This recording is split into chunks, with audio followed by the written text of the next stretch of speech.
Thanks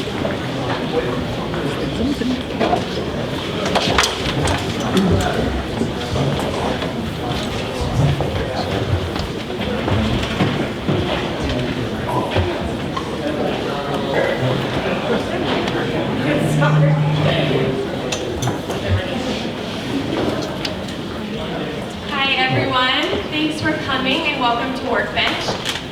My name is Brooklyn. I'm on the community team here at Workbench, and we are an enterprise tech growth accelerator here in New York. We have about 20 companies in our space in the sectors of big data, predictive analytics, artificial intelligence, HR and collaboration. If you have any questions about Workbench, feel free to come talk to me. If you have an enterprise company and are looking for space, come talk to me as well. And Hatch is one of our alumni, and we're happy to have them. Enjoy the meetup. Thank you, Brooklyn. Thank you, everyone. I'm just really massively excited because this meetup started 8 months ago in a really dreadfully hot little conference room over there that we tried to shove about 80 people in, but it was still a great event. We've grown from that to obviously this large room and nearly 1,000 folks in this community, just all about enterprise sales, everyone networking, helping each other out, sharing ideas. And it really is, as I was saying to someone here just earlier, this really has become a genuine community. So thank you for supporting it. And thank you for coming to St. Paddy's Day. I do have this announcement. Mike wanted me to let you know that even though he's not donning the official colors of the holiday, he is wearing green boxer shorts. Thanks, Mike, for that information. That was helpful. Too much information. We do have a few folks that help make this actually sing. You met a few of the folks up there, Eric and Jen, who are just incredibly helpful in making this event just actually organized. And we have a few sponsors. We have this NASCAR slide that we've developed. Hopefully, maybe throw in maybe 50 more of them by the end of the year. But in all seriousness, I mean, these are the folks that help make this event as great as it is by helping us financially and supporting us in many other ways. CIO Match, great organization bringing tech influencers and decision makers to vendors in really unique events. Scale, a great organization that I know I've known quite well, and they provide some really great services around helping companies to figure out and optimize their sales process. Octio is providing this incredibly innovative platform around referral-based selling and really building incentives around making salespeople be more actionable around referrals. And then obviously we have Bowery Capital, instrumental investor in this community around enterprise technologies. That's Recruiting, which is a premier organization around sales recruiting and provides this lovely beverage table over here. So definitely give them a round of applause. Thank you for the Irish too. I feel very Irish today. And McCartan English, a law firm that I've actually used in my own startup in Hatch, and has been really invaluable supporter of ours, and obviously Workbench, which supports this wonderful space. And we're going to be talking about this whole topic around negotiating the enterprise sale. And so we had a lot of questions around just how do you do it? Okay, we got people interested, we managed that sales deal like we talked about last month. So how do we actually close that deal?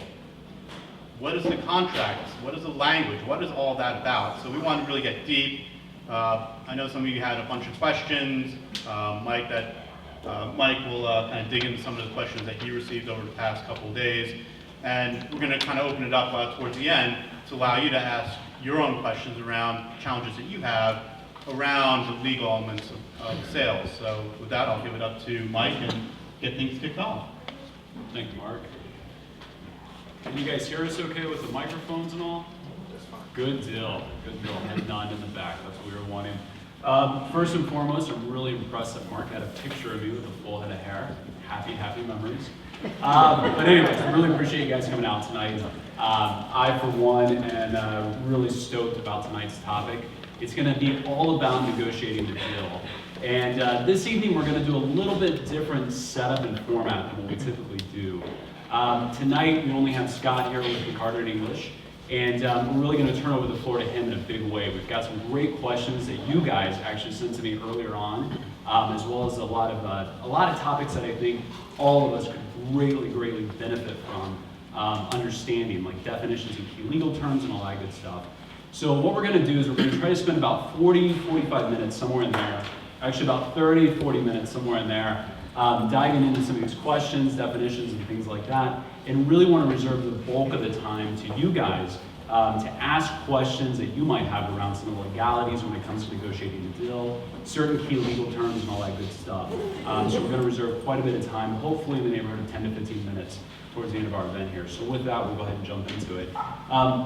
Scott, thank you for being here tonight. Thank you. To kick things off, I think it'd be great if you just told us your background, what you do for a living, and who you are. Sure. So Scott Smedgersman, I'm an associate at Carter in English. We work with about 24 venture capital firms and a few hundred startups in the community. You know, from pre-formation all the way through exit, whether it's a public market exit or an M&A deal. A lot of what I do is the day-to-day work with startups when they're selling, helping them close their deals when they're selling into the enterprise. I started my career doing technology litigation, actually litigating the contracts you guys all have signed when something goes wrong, right? If there's a technology failure, if the warranties were not followed, if something didn't go right, and God forbid it ended up in court. Disastrous circumstance for any company and any salesperson, but that's when the lawyers take over it and sort things out, and that was my job for about 5 years or so. I did almost exclusively that type of work. There was intellectual property litigation mixed in there, things of that nature. I transitioned my practice mostly into the corporate world now, where instead of litigating the disputes, I try to help avoid the disputes before they happen. And that's really key in getting a good contract in place and understanding what's important and what's not, and how to negotiate a deal so as to both maximize the business that's happening with the contract and minimize the legal risks that we deal with in the contract. So that's who I am, and that's what I do on a day-to-day basis. Awesome. So with that, just to give some context before we really dive into the meat of the topic, to tell you where we're at in the sales process, right? So you've gone out, you've built this amazing list of prospects, you've busted your butt, just trying to get an audience with them, going in there and really selling them. You spent God only knows how much time trying to actually manage the deal, and you're actually to the point where they say, you know what, we want to buy this thing. You've gone through procurement, that's great. Let's bring you into the legal. Let's go ahead and see if we can get this puppy closed. And so that's what we're really focusing in on tonight, all the fun stuff. So with that, I thought it would be fun, maybe fun's not the right word. I thought it'd be interesting if we got Scott to really define some key terms that we hear all the time when it comes to a lot of this stuff, and just kind of give us a direct lawyer's definition of them. So with that, Scott, I'll just kind of help you with these. So the first term I'd ask you to define is define like scope of work. The Sure. first part of it is like, what is your product? What does that look like? Yeah, I think what we can start with, even at maybe at a higher level, is sort of the different types of enterprise license and contracts that we might see when startups are selling into big companies. So in the last 12 months or so, I've negotiated deals with startups who are either digital agencies or software vendors, both selling into the enterprise, and opposite companies like JP Chase and General Electric and Pfizer and Johnson & Johnson. There are those two sort of categories that we typically see. Contracts that are based on statements of work. I'm going to build you and deliver the following type of product, and we're going to identify what that product is on this attachment to the contract. And it's a couple of pages, and it says what you're getting. Then there's the other type, which is the software subscription, a SaaS product, a hosted service that is a month-to-month recurring subscription that an enterprise customer might license from a startup. There are a lot of overlap between those two, but there are some really key differentiating factors that we'll try and talk about, and one of them is the statement of work. Most of the time you see a statement of work when you're doing custom work for an enterprise customer. If you're building something unique for that customer, they're going to want to know what it is, and they're going to want to see the four corners of the document as to what it says you're buying. If you're licensing something off the shelf, a statement of work is not something we typically see because we generally refer to some sort of website or offering or proposal, and there might be subscription tiers that your software product has, and it'll say right there, you're subscribing to tier 2. And that's enough of a description of the product that you're buying in order for the contract to be clear about what's being purchased, and then we move on. So with the agency custom model, we've got a really detailed process where you're going in a deep dive on the particulars in great detail about what's being purchased. And in the subscription model, look on our website, here are the tiers, which one do you get? So, so my next term for you, a lot of times we hear this sometimes, we hear reps and warranties. So kind of define for us, like in a sales context, like what do reps and warranties mean when we're talking about that? So these play really off of the first two categories we just talked about, either the statement of work or the subscription description. Right? The reps and warranties are going to be the promises you're making about what your product is going to do and how it's going to perform. If you're making promises about ROI, it might be in there. If you're making promises relative to stability and bugs, for example, if you're building something custom, it's going to be in there. So these are beyond just a description of what it is. It's more detail about the promises that, how it's going to work, what efficiency, and you can sort of think about it as sort of a second level below the description about understanding really what the return in product is going to be. Okay, next one I'm going to go with you. Service level agreement. So this is something that we see more typically in a hosted solution. And this plays nicely with the reps and warranties. A lot of time, if you're licensing a subscription-based product to an enterprise customer, they're going to want to know how available is it. Am I going to have 99.9% availability? Is there going to be downtime? What are the promises that you're making about how often I'll be able to access this software? More typically, you see that in the hosted environment. If it's a custom developed product, you don't typically have a service component to it, unless it's maintenance for ongoing, continuing development.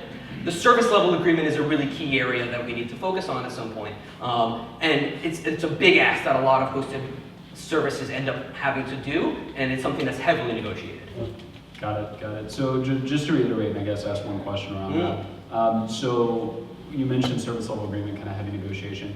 Just kind of earmark, is that generally an area where there's a lot of give and take, and you're going to kind of get into a lot of nuances of what it's going to, Yeah, it's something to think about conceptually. The agreement itself, like your service agreement or license agreement, is going to be one document. And that could be anywhere from between 8 to 100 plus pages, depending on who your customer is, right? The service level agreement, whole other document, right?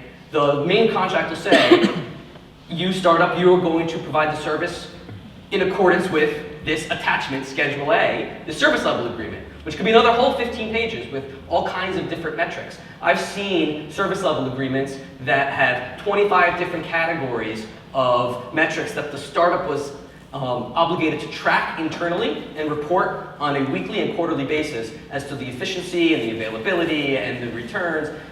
Really deep analytical information about the service. To the point where the deal was big enough and it was valuable enough to do, but they had to hire someone just to manage that aspect of this one contract because it was so much work. That's sort of an example of how deep service level contracts can be. Got it.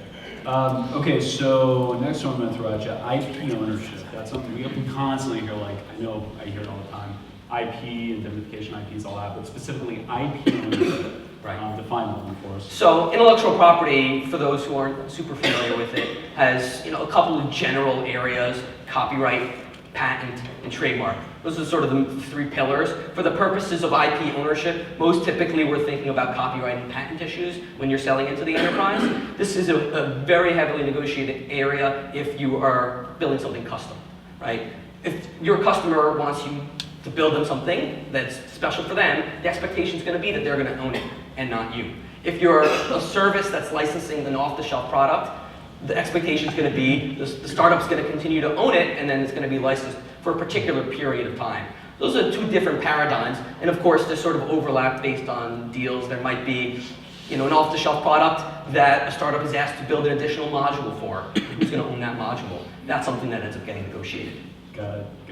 Okay, so I know you've already touched on a number of things, and I'll get out of definitions soon because right now I'm feeling a little bit like a college course again. So indemnification, because God knows, like I constantly hear indemnification. A lot of contract negotiations I've been in, I've heard indemnification like back and forth all the time.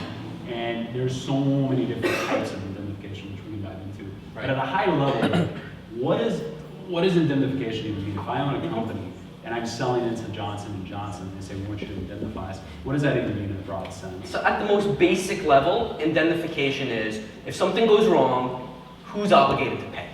That's really what it's about, okay? So if your customer gets sued for a software failure, under what circumstances does the startup have to step up and pay the legal fees and the damages suffered by the company? Vice versa. If for some reason the company you licensed your product to uses your product in a way that is illegal, that you didn't authorize and didn't permit, and you get sued because your software is used to facilitate some illegal behavior, under what circumstances the company have to back up you, pay your legal costs, and pay your damages. That's the most basic concept of what indemnification means. As you've alluded to, Mike, there are a lot of different categories of how you can slice this up, and that ends up getting negotiated depending on the particulars of the deal. Got it. Okay, so last definition I'm actually going to ask you, and then we'll jump into some strategy. Limitations of liability. I always get excited because sometimes I'll see emails that come across and they say LOL from the attorney, and I'm like, wow, he's like trying to build rapport with us. And I'm like, oh wait, no, he's not. So anyways, explain like what limitations of liability really mean. So it's exactly like it sounds, right? It's a cap, a ceiling on the financial exposure that either party might have in case something goes south, okay? And this plays perfectly off of our indemnification discussion, right? Because indemnification might say, I'm obligated to back you up under the following 6 circumstances, but the very next paragraph, limitations on liability, might say, but under those circumstances, do I have to pay more than $2 million out of pocket? Okay, those two things are going to go hand in hand, and you have to read them together in order to understand what the business deal really is. Those two elements, indemnification and limitations on liability, two are probably the most heavily negotiated aspects of any enterprise deal. It's always what it comes down to at the end of the day. Whenever I'm negotiating these deals, we take care of all the other bits, and those are the two that we have to figure out at the end before we finally close a deal. So those are really important, they're heavily negotiated, and they're super important to the company as to how it comes out. So let's kind of take it down into strategy, I think, and kind of get away from the textbook definitions and how this stuff like plays out into the real world, right? So let's say hypothetically, I'm a company and just raised an angel fund, a couple $100,000, and now I'm going up for an A round, and I've offered indemnification to some of these huge companies like Fortune 500s, right?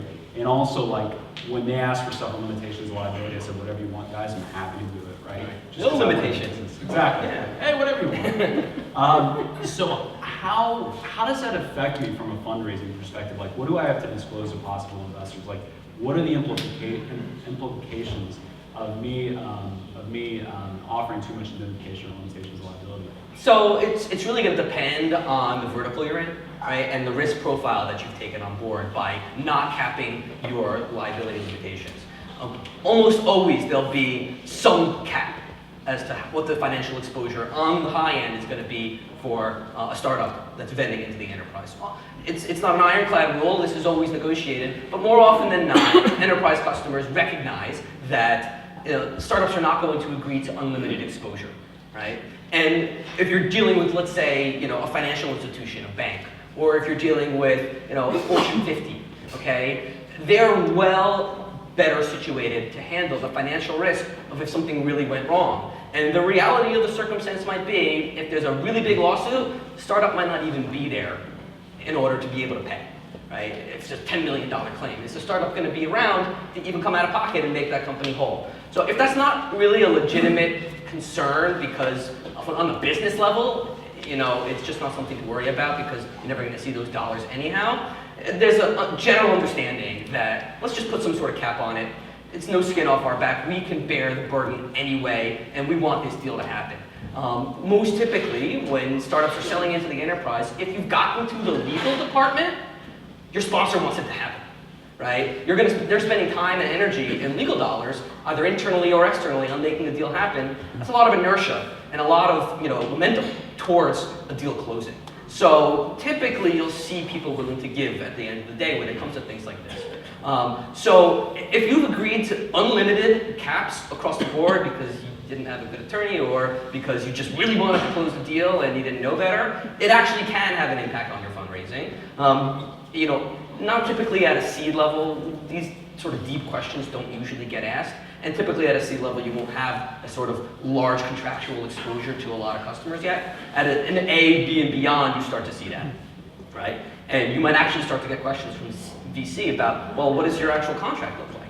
And what have you been agreeing to? And did I agree with, several financial institutions to unlimited liability in the event that my software doesn't have 100%, service level availability, something that's nearly impossible, right? Well, that actually could have a big impact on fundraising, and you could have some tough questions that you need to answer. So, and these things sometimes get baked in early on in the company's life cycle before they really have a lot of experience negotiating with enterprise customers, and they're so excited to get the deal from JP Morgan Chase that I'm just going to sign their 100-page contract. Whatever. We need the money, it's going to be great publicity, we're going to use this as a springboard, we just got to sign it. And you could end up creating really big problems for yourself in your next fundraise or even in your next deal. So, okay, so we've kind of gone over like a lot of big definitions and a lot of big words with a lot of syllables in them. Now I'm kind of breaking it down to like very like basics. You know what I mean? Like for me as an enterprise sales guy, when I'm out there, and obviously you set with a lot of guys just like me, right beside me, helping us close these deals and put them together. I'd love to get your take on, just some of the strategy that you really see as like best practice. So a lot of times, you've gone through the whole sales process, they finally bring you into legal. It's like they bring in their legal. On the other side of the table, it's their legal, it's your executive sponsor, it's typically there, our phone call. It's you, my legal, let's say, and myself. To prepare for that initial meeting, when the legal minds come together, right? Whenever we're initially like having the very first meeting of like, hey, I want to present to you what our paper looks like and walk you through our contract. As an enterprise sales guy, like, what do you think are some of the best things that I can do to prepare for that meeting when we can listen to it? Sure. So there are a couple of things that you can think about. I think the most important thing that an enterprise salesperson can do before it gets to legal is educate, right? Make sure not only your sponsor knows like what the product is, presumably they do at that point on a deep level, otherwise you're not getting to legal. More importantly, make sure your sponsor is educating their legal team, whether it's in-house or outside, okay? Lawyers are busy dealing with a lot of different issues in a range of different industries, and especially if they're in-house, let's say at a big media company, they've got a lot of client obligations internally. They're not going to necessarily take the time to learn some startup software platform and what it's doing and what their business person is using it for. They don't really care. They're going to say, I'm not going to use their paperwork because that's what's always going to happen. Just sign our contract and don't make any changes, because if you make changes, I'm not interested. Okay? That's something that the startup can't deal with. They have no interface really with the other side's legal. So the only way you're going to get through a barrier like that is if the business person makes a business case to their legal department as to why they need it and why it needs to go on the time frame that they want it to go. Otherwise, legal's just not going to care. Okay? The second aspect of the education that I think is really important is teaching them what the product is, what the use case is, and what it's solving. Because that'll really help get through some of the institutional hesitancy to make any changes to standard enterprise license agreements that a big company will put in front of a startup. So let me dive into a couple of pieces that you're talking about. So the first one is, and just kind of segmenting this stuff out. So the first one is like, as an enterprise sales guy at a smaller company or a startup, like the first thing that you're saying is really educating that sponsor before they even go to their internal legal team. Absolutely. And kind of getting them prepared. So my question to you is, like, how do you educate that sponsor? Besides getting them excited and saying, hey, you really got to buy this software because it's going to rock your world. Like, how do you get them, what do you prepare them with specifically to make a compelling case? So it's going to depend based on the vertical, of course, but let's use hosted product as a good example. I think a service level is something the salespeople should be talking about. What are the expectations that the enterprise is going to have as far as contractual commitments to meeting specific service levels? I've been involved in many negotiations where service level gets brought up by the lawyers, okay? And then that's a problem because the startup says, well, we weren't going to have any service level obligations. We were just going to use our best efforts and hope for the best. And if there's an outage, there's an outage. And then the enterprise customer goes, well, we were expecting 99.9% availability. So what are we going to do, right? The lawyers can't have that negotiation. That's got to go back to the business people because that's a business issue. And those are the types of things that cause deals to fall apart. when there's a real mismatch on expectations once it gets to legal as far as what the two sides were thinking. So discussing issues like what are the service obligations going to be with the sponsor before it even goes to legal, I think is really important. So to reiterate what you're saying, just to make sure I'm Yeah. following along, is really some of the definitions we talked about earlier, like scope of work, like what is the actual product and things like that. Really defining that stuff for both you and your business sponsor before it ever goes into legal. So that way, hopefully by the time you get into legal, it's like, hey, we're just here to talk about maybe indemnification, limitations, liability. Yep. We're not here to talk about like the nuances. Yeah, don't assume that the sponsor or the customer knows everything about your product, okay? As part of the sales process, you're gonna probably go through them, but the sponsor may not have picked up on little bits and pieces. And there's a desire, I'm sure, on the salesperson's part, not to necessarily highlight areas that aren't gonna be the best selling point, right? But if you get to legal and now you have to deal with them, and that's the first time you're talking to the sponsor about it, that's gonna be a much more difficult sell than if you brought it to them up front and you said, look, these are the obligations we're gonna commit to, and to use the service level commitment again. If you want a service level commitment, we'll do that for you. It's a different price point, and here's why. And if you've had that conversation, you've at least set the table for expectations to be managed once you get to legal, and then they expect a service level agreement that you hadn't talked about. So, okay, so let's talk about this. So you go again into this hypothetical meeting with you and me in there. The Fortune, let's call it the Fortune client, the enterprise client, their legal says, you and the two legal parties basically go at it, right? And you kind of, in the meeting, in this weird area where it's like, everything has been put out on the table, but nothing's really been agreed upon, if that makes sense. It's like the enterprise attorney still saying, hey, I need IP indemnification. And the startup attorney is like, I don't really think we're giving IP indemnification. That's just not something we do, right?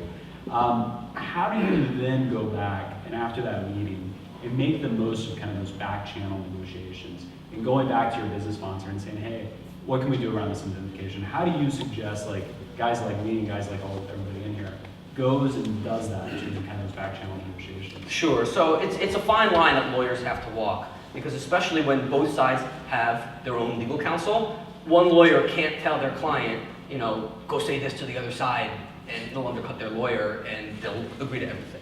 Okay, that's not ethical. So what we try to focus on is making sure that education is in the proper place, and that the selling points that originally got the yes, let's get to legal answer are hammered home throughout the business negotiation. Because these sticky issues aren't talked about in the business case, right? Indemnification, IP ownership, things like that have no real relevance most of the time to what's being sold, and they only come up after the fact. And so keeping the sponsor's eye on the ball as to the value proposition you're trying to sell, to get them excited about using the product, to get them incentivized to go to legal and say, look, do we really need to have it this way, or can we make modifications, is a good strategy. Because alternatively, you're just sort of pounding two lawyers talking at each other without making any progress. Without the business people really pushing things forward, it can get really stuck. So I think that's an important element to do, education on the sponsor's part, to incentivize them to make sure they're pushing what they want and get what they want. Got it. It's funny because I don't remember if it was the last time or the time before, but we really talked about managing the deal, right? And we talked about the importance of really building that relationship with the sponsor and educating them.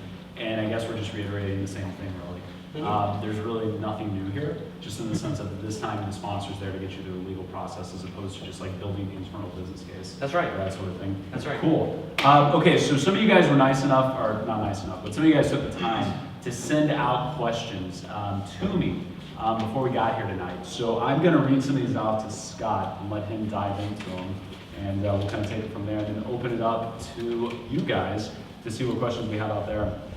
This one, I actually really like this question. What indemnifications are considered standard, if any? Sure. Well, That's from Steve, by the way. Sure. So thank you for the question, which was, what indemnifications are standard? Lawyers like to say it depends. That's the best answer we can give to anything. And it really does, because what lawyers do is manage risk and uncertainty. I mean, that's our job. As much as we'd like to think that the legal system is science, it's not. Okay, there's a lot of uncertainty that goes into the legal process.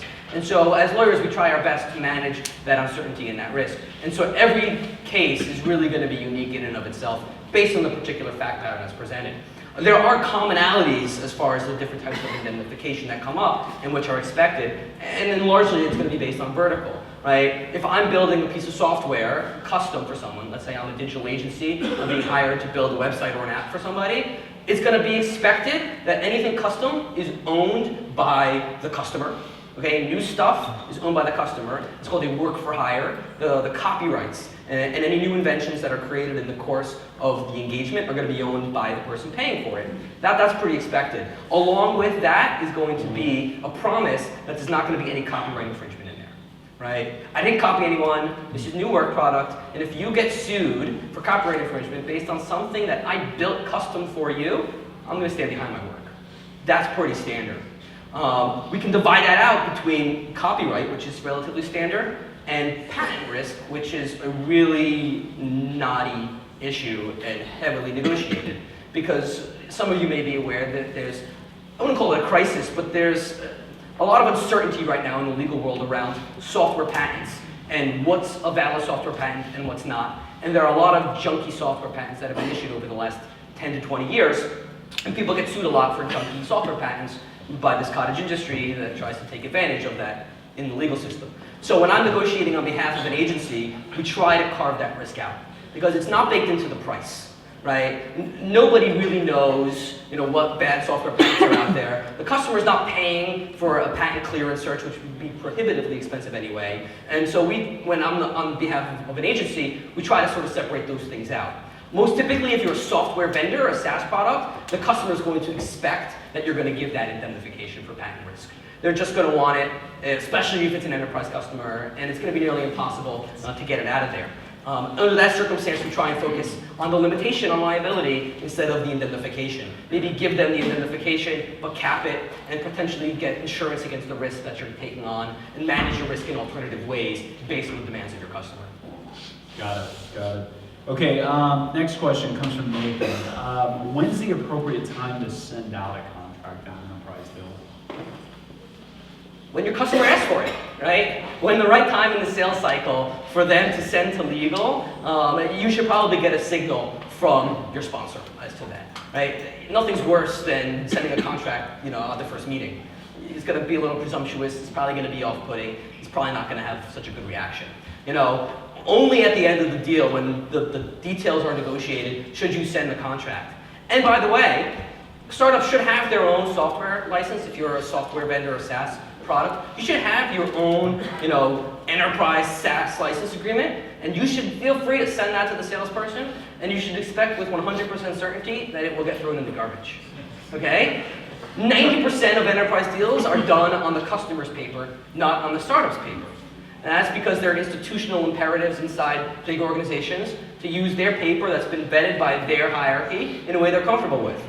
I still find it's valuable for a startup to have their own set of paperwork because one, it shows that you're a mature company, that you thought these issues through, and here's the deal you're putting on the table. And two, I think it helps set the tone for what the expectations might be. So at least they see what the startup, as far as their perspective on how the deal should be done, is offering from the get-go.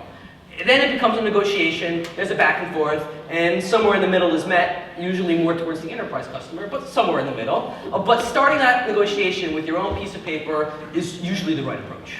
Would, just as a quick follow-up to that, would you ever recommend sending out a contract to the opposing counsel and almost sending it blind without an explanation or a concept of the service or anything like that, just send it over like a 7-page Word doc? Without an understanding of the service itself? Yeah, what kind of work do you have to do even before you send it over there in that respect? So, it depends on the product, but like if we're talking about, to use a SaaS-based, hosted service again, routinely I'll advise companies, and they'll do this themselves, just send your standard agreement. They've selected their tier, just you have an order sheet on the top, it says the subscription length, it says the number of seats that you're licensing, how many users are authorized, how long is it going to be, how much money is it, and what's the renewal. And that's a cover sheet that gets slapped on, 8 pages of boilerplate. Just send it off, okay? And then see what happens. I think that's a totally acceptable practice.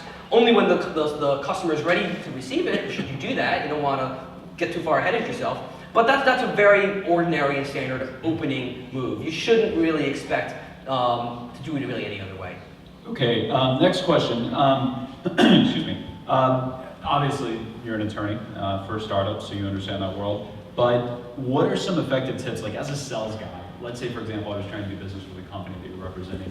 What are some effective tips in terms of polite persistence to following up with you? Like, explain to me and the rest of us, like, your world. Like, what do you do when you wake up at 7 a.m. and then you finish up at 8 p.m.?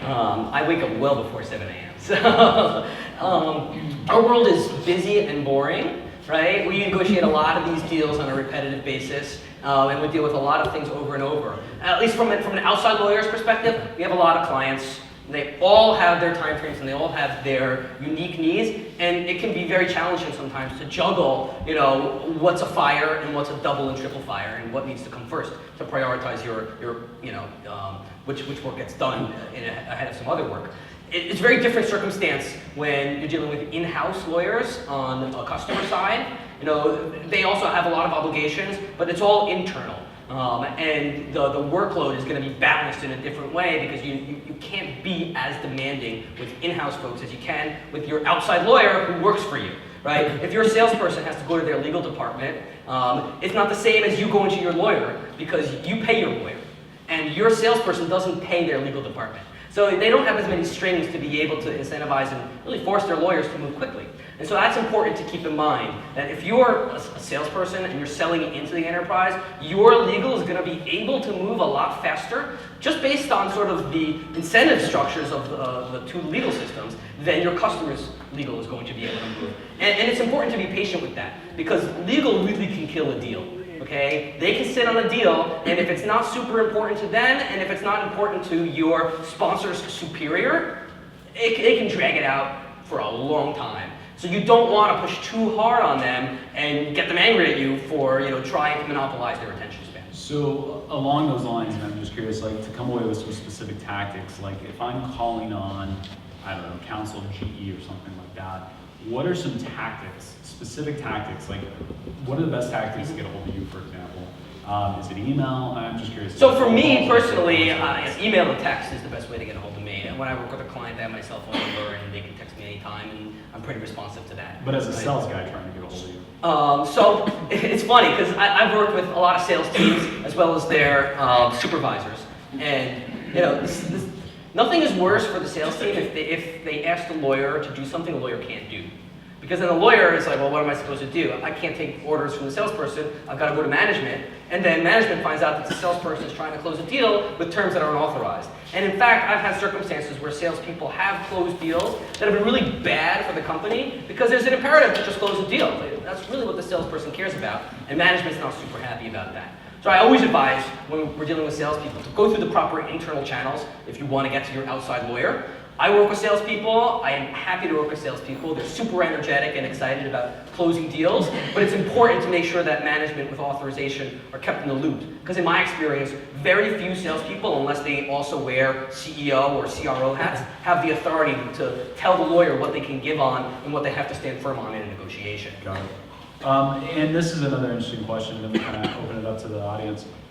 So if structuring a deal as an agile project versus a deliverable project, kind of minimal viable product, that whole thing, how do you set up a proper comp structure? Like, what's your recommendation around that? So typically when we do agile development, let's say, most of those contracts are hourly. Okay, and the reason most of those contracts are hourly is because the vendor, the startup or the agency, doesn't know what they need to build because the customer doesn't know what they need to build. And you can't scope a project unless you know what it's going to look like, right? Take the software development example again. If you go to an architect and say, build me a house, how much is it going to cost? Architect's going to have a lot of questions, right? Well, what kind of house do you want? Is it going to be a 20-bedroom house? Is it going to be a 2-bedroom house? Is it going to have 5 bathrooms? Is it going to have 2 bathrooms?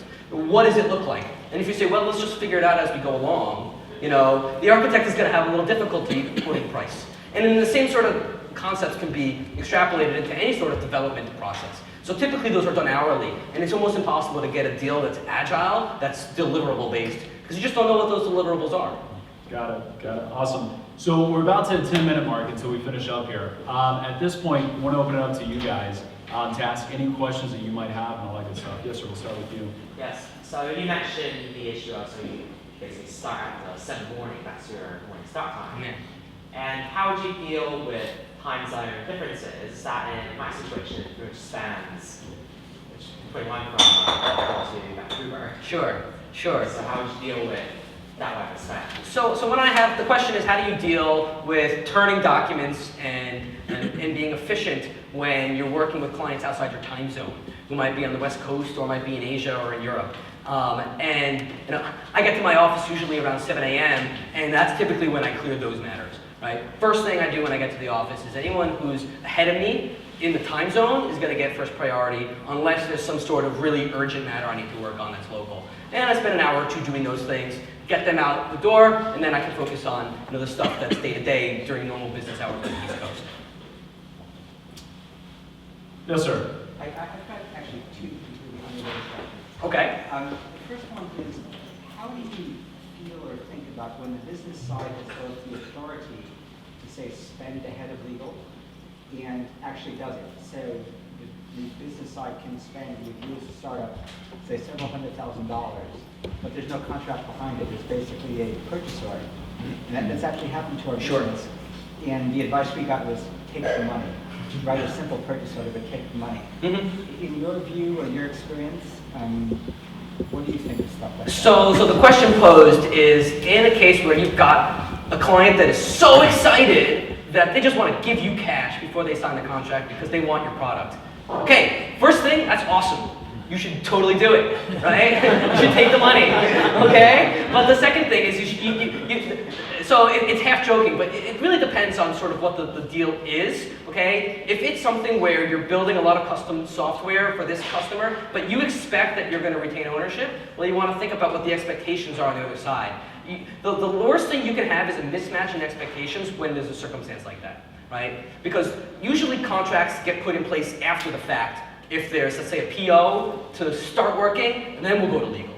Usually still end up going to legal, right? And then the things get hammered out there. And if all of a sudden you get to legal and there's a real mismatch in expectations as to what everyone thought the deal was, that's when you have a problem. So when your customer knows what they're getting, if you're building a product but you expect that you're going to continue to own the IP and they're cool with that, then I don't really have too much of a problem with it. And the reality is a lot of the contract protections when you're a startup vending into the enterprise are favorable to the enterprise. So in many circumstances, not having a contract can be sometimes better for the startup, provided you're being paid and there are some minimal obligations on like a purchase order. It's not always the case, everything is specific, but more often than not, it's probably worth doing. Yeah, and that's what we. The other, actually potentially related, but not managed related, is errors and omissions insurance. What is your thinking on we've been pitched insurance. We don't really understand what it is. Okay. We kind of think if you've got good legal, you shouldn't really need it. We've been told it's a good separation between ourselves as physical people and the LLC business. Sure. So the question posed is, what role does errors and omissions liability insurance play in the legal negotiation and in risk management strategy for startups? And I, in fact, think it plays a really big role. Okay, especially if you're a startup vending into the enterprise, where you're going to have to give in a lot of negotiation.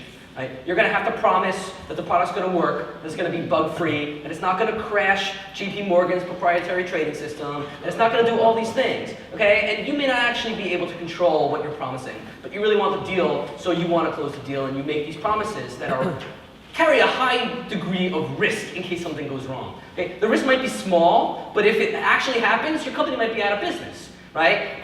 But you still might want to do the deal. And I generally find that in my experience, errors and omissions and some other policies are really good risk management tools to help offset the risk that you sometimes have to take on. Insurance is not legal. You need to work with a qualified insurance broker who knows the policies they're writing for you and places the policies that are best suited to your business risk. But I find that that's a really effective method of balancing risk when ultimately, when you're a startup selling to the enterprise, you're going to have to make a lot of concessions, and that's some protection on the concessions you end up having to make. All right, next question. Gentleman on the back there in the corner. Sorry, you're on the aisle. Yeah. So when you see contracts go bad a couple of years later, whether it's litigation or otherwise, what are the terms that usually actually matter at the end? Like basically when you're negotiating contracts up front, what terms can you be more comfortable giving on in the short run and what you have to be really thoughtful about conceding? The number one thing that helps a startup down the road, at least in my experience, having in a contract, are limitations on liability. Right? I've been in litigation where those have been crucial to saving companies' lives. Right? Putting an outside cap on how much exposure there actually is under this contract can make all the difference in the world, because many times it can mean litigation is not economically viable. Right? Even if the startup really screwed up, but there's a $100,000 limitation on liability, or there's a value of the contract limitation on liability, which is a relatively typical term, and the contract is worth 10 grand, most people aren't going to sue over 10 grand. Even if their exposure is higher, many courts will enforce that liability cap with some exceptions. And if an exception doesn't apply, it can mean that the lawsuit itself is not something worth doing. So it can actually stop litigation before it happens. I find that to be something that's really worth focusing on. And when push comes to shove, that's an area not to give on. And others that might seem more important are not as important if you can get that limitation cap. Awesome. Next question. Yes, sir. So in the world of fundraising, there's this great thing that happened in the last year, Founders Lab, which is templates. So you get templates for a seed, templates for a, and you have the lawyer send you the custom document, and it makes sense because we all do the same. I haven't seen the same thing in the world of contract, but you think it's completely possible because the SaaS players, we all do the same thing, right? We have time. So two questions: is there such a thing? Are there places where we can find templates for the typical contracts? And the No. question is, compensation.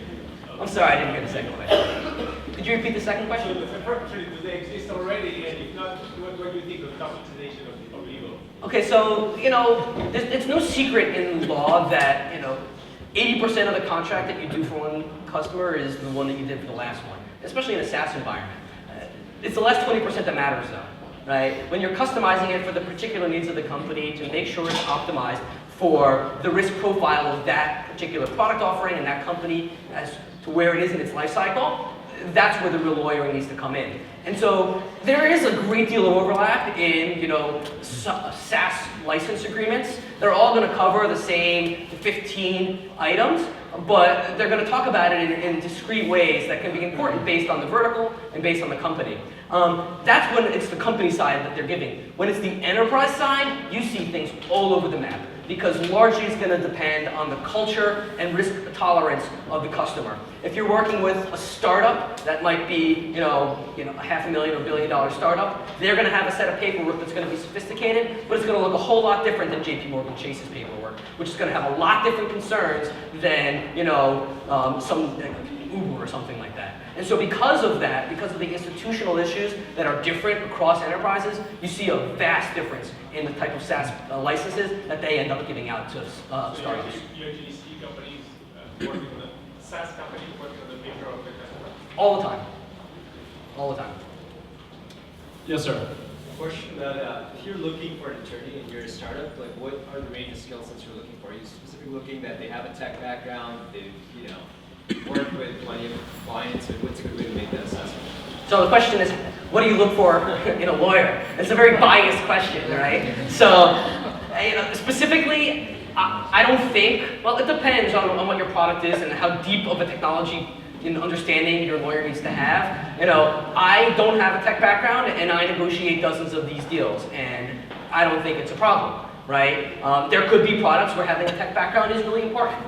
I think what's more important is the industry, right? Do you have a knowledge of the industry, or do you understand the intricacies of a SaaS product or of a software development product, and what the specific concerns that that type of client is going to be? I think looking for a lawyer with experience negotiating from a position of weakness is important if you're a startup, because you're always going to be in that position, and understanding where the give and take is on selling into the enterprise. Those are sort of the key things I would look for if I were hiring a lawyer to negotiate an enterprise deal on behalf of my startup selling to an enterprise.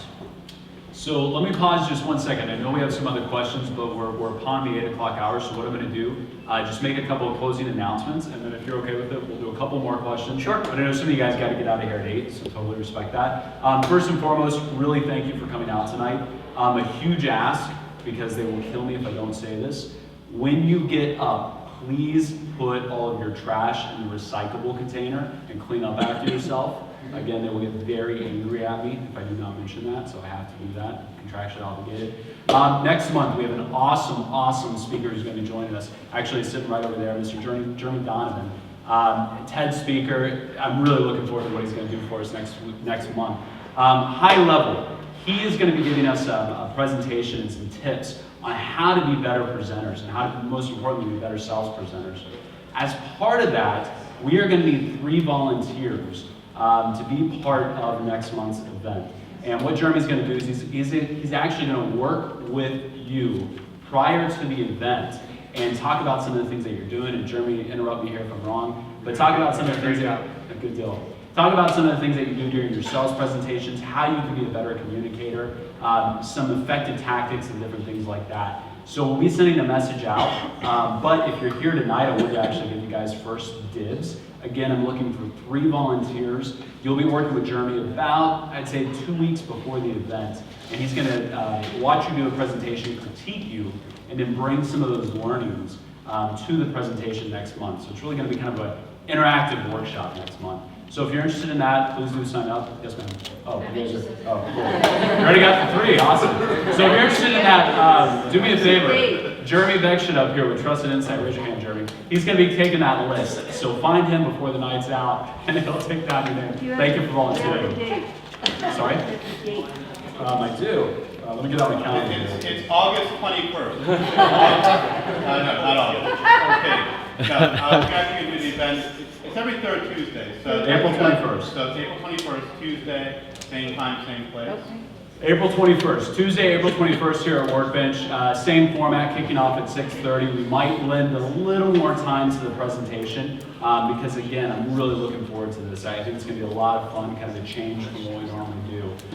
So if you have to leave right now, so just to recap that, if you want to sign up for that, talk to this man up here in the striped shirt, Jeremy. If you have to leave right now, I totally understand. People got trains to catch and all that good stuff. Want to turn it back? Who's got additional questions here? We'll let Scott address those. You, sir, in the back. 2 questions, one on the commercial end. One is in terms of pricing. What do you see as sort of like the tips and tricks in terms of negotiating pricing? And the second one is around sort of the lean startup, or the startups and the software might not work quickly all the time. You start selling. What are your tips around that? So the first question was tips around pricing. It's hard for the lawyer to give pricing tips. I would say be as transparent as possible, because the times when I've seen deals fall apart is when there's a mismatch in expectations as to cost, and then you get to legal, and legal asks for something, and you say, well, that's going to be twice as much. And now all of a sudden you're back to the business person on a budget negotiation, and there's some, unhappiness there, and that's when things fall apart. So don't hide the ball on pricing. I didn't actually catch the second question.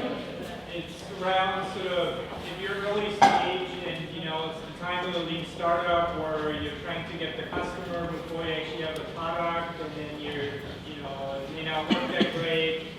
You've been in situations, and how do you sort of deal with that in the contract, given what you talked about, the SLAs and indemnifications and stuff like that? So the question is, if you're a startup, how do you sell a product you haven't built yet, right? I think every startup does that. You try to be as minimal as you can on making warranties about, uptime and what it's going to do. There are provisions in a contract you can put in to maintain flexibility on new modules and, what the product does. You can't really totally change a subscription-based product. 1 month it does, one thing, the next month that entire functionality that was critical to your customer is gone. You can't really do that, but you can maintain flexibility around the margins to introduce and take away modules without, impacting the core functionality, and I think that's an area that startups usually focus on with that. Awesome. Any other questions? Any other questions? Going once? Yes, ma'am. So, my question is for companies who would not be from the US, companies, for example, Europe, do some business here with enterprise customers. Do you think they can move on and sign contracts without hiring a lawyer here? Or do you think that they can maybe find resources to run themselves Mhm. with these type of contracts, or do you think it's a really bad idea? Sure. And really need to go and find a lawyer to help them? So the question posed is, do you really need a lawyer to negotiate an enterprise license agreement? And that's sort of like the expression, like when you ask your barber if you need a haircut, you know, what are they going to say, right? So of course they're going to say yes, but here I really do think it's important. I've seen a lot of terrible, terrible contracts, sometimes on purpose being proposed to startups, sometimes because the customer doesn't even know it's a bad contract. Like, oh, we're going to own your product, we're going to own all the IP, we're going to do all these other things. That can be really, really devastating to a company. And if you just sign on the dotted line, it's going to be enforceable. So I always recommend, especially if you're doing real deals into the enterprise, you always have a lawyer take a look at it. Yes, sir.